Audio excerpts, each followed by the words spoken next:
Good morning, good evening, good night, wherever you are, and welcome to Mini Indie Game Reviews, a place where I'll be reviewing indie games that are quick, sweet, and straight to the point.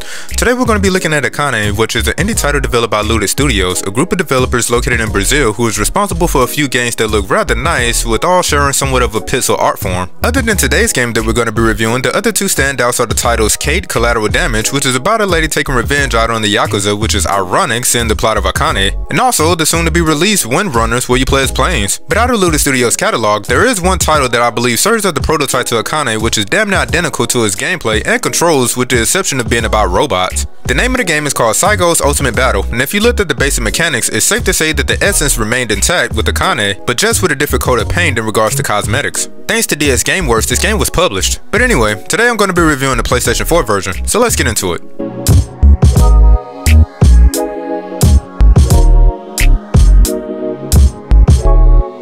I don't believe that there's a clear story here, to be honest. All I know is that you play as this lady named Akane, who was probably raised by her relative who may be a Yakuza leader named Ishikawa. I mean, I would at least say that he isn't necessarily a saint just by how he looks and the fact that he's training Akane, a young girl, techniques passed down to properly kill people. So fast forward, Akane, now more matured, obviously has a vendetta or a score that she wishes to settle, and off she goes as a force of nature to take the life of anybody that's in her way. The only other character that shows up is Katsuro, and why he and Akane is so angry with each other is unknown. But if you can't tell, the story is probably the weakest area of this title.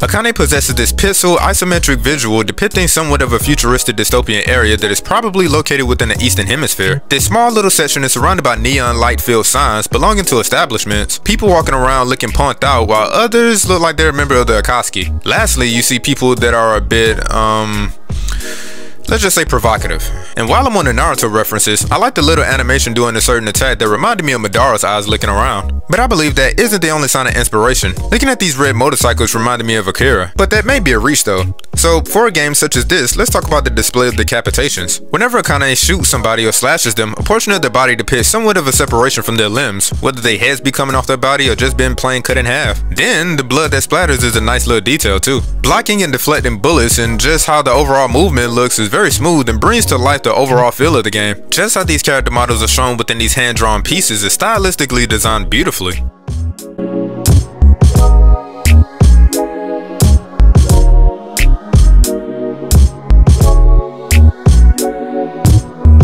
This game is a hack and slash in every sense of the word. The player is simply thrown into this endless battle royale with only a katana and a firearm used to defend yourself against a horde of enemies that want you dead. One particular game design is that if you're hit or shot at least one time, you're done for.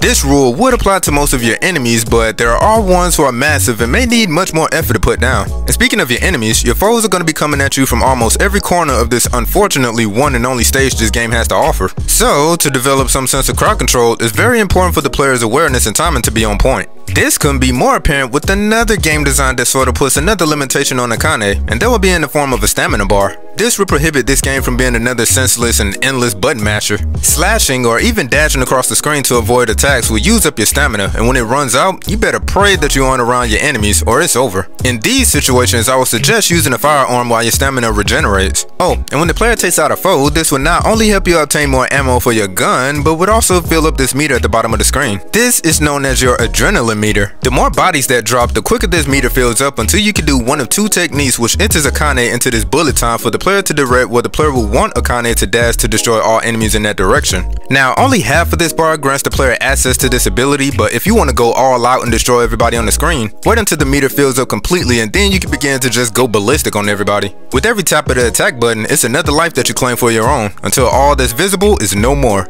Since I've been just talking about the offensive measures that Akane possess, for defensive measures, well, you can block with your katana, but it requires the player to be positioned towards whose telegraph attack is about to be executed. And also, you can use your katana to deflect bullets with the proper timing. To spice things up, there are various enemies type that will make their introduction with every wave and run, so it's best to try and become familiar with their attack patterns. There is only one boss that will constantly appear with every 100 people destroyed. Every time 100 kills are made, he will appear again and again, more stronger, indicated by the level increase shown. Now, the last thing that I want to talk about are the items that you can customize Akane with. Each of them can be unlocked after fulfilling certain challenges. Most, if not all, requirements are conveniently shown when you try to access them during the pause menu. But once unlocked, you can equip Akane with different guns and weapons that come with their own techniques that can change the player's strategy and approach. And that's pretty much all for the gameplay. I found the controls tight and very responsive, so the flow of combat is perfect.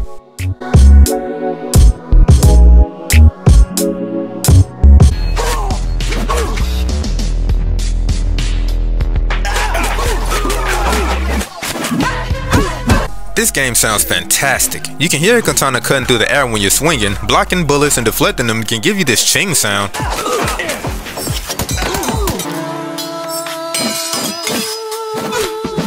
And when you choose to air out your guns, each round sounds like it holds weight.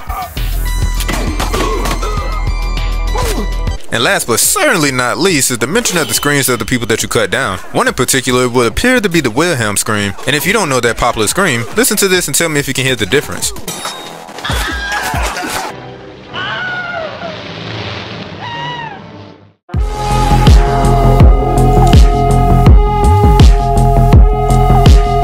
Besides the gameplay and presentation, the music is one of this game's strengths, and I mean it's banging. All of the music was done by Sitebase, which can possibly be pronounced as Seabass, and is a team of music composers from Brazil. From listening to their music, one can easily categorize it as drum and bass, and within its OST, that remains a fact. But it's more with the high quality flair of Eastern influences and the string instruments present. And then for other tracks, it just comes with a whole lot of heavy electronic synths. I remember listening to the music in one of those trailers, and it sounded like a remix of that Ghost in the Shell song that plays at the beginning of the film.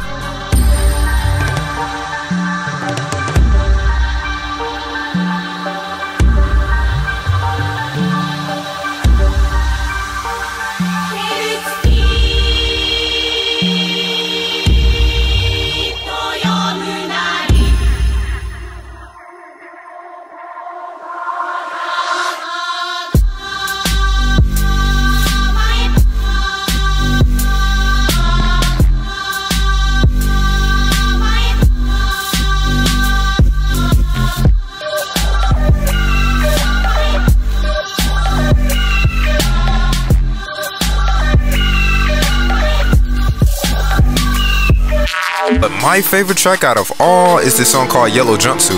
And if you're not a pop culture type person, I could probably guess the reference from where the title comes from. But the reason why I like this song out of all is because of the heavy and weighty drums with this pounding bass that adds more impact to it. I mean, you got the strings doing this thing, but as far as the melody, I find myself paying more attention to the haunting vocal that permeates the whole entire song. It's like, really, if you add this music to any visual and let it be in slow motion, it will automatically be considered cool.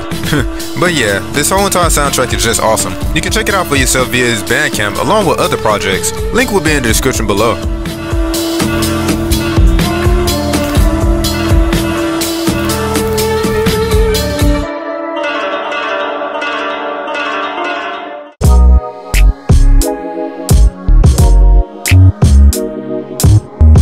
Akane is a simple and fun game. It's not that deep and it's easy to pick up if you're just a casual gamer. And really, that's actually one of the criticisms that I have of this game, its lack of depth. This whole entire game only has one level that you're going to be playing on with 2 bosses, one of them being optional if you unlock them.